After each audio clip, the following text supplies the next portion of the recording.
Was there anything unique about Travis Hunter that stood out to you in his particular award-winning year? Well, gosh, it's very rare to have someone who plays both sides of the ball, and not as a gimmick, but as a legitimate player on both sides of the ball.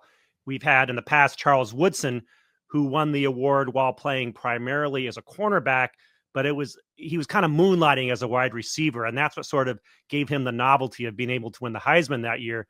This year, really, Travis Hunter, you had to go all the way back to the one platoon era, pre 1964 and 1965.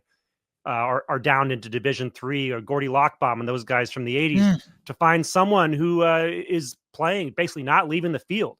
And that was the story of Travis Hunter, about a guy who was so talented, so good on both sides of the ball. He never left the field, and that's why he won.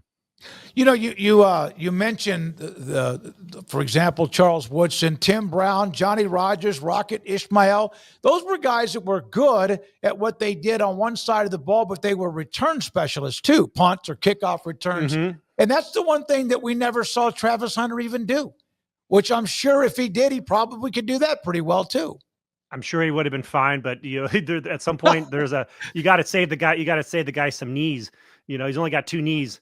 So I think probably in that situation, you don't want to overload him too much. The guy could handle both sides of the ball. But you're right. You touch on something interesting, which is that if you're a receiver, you generally have to also contribute in other ways beyond just catching the ball. And not because this is what the voters prefer or like. It's because when you are a receiver, there are ways to scheme you out of the game if you're not already returning punts and kicks. So if you're someone like Desmond Howard, who is maybe double teamed or has a safety up top, and he only catches 3 balls for 19 yards in a game, he can change the game otherwise with a punt return.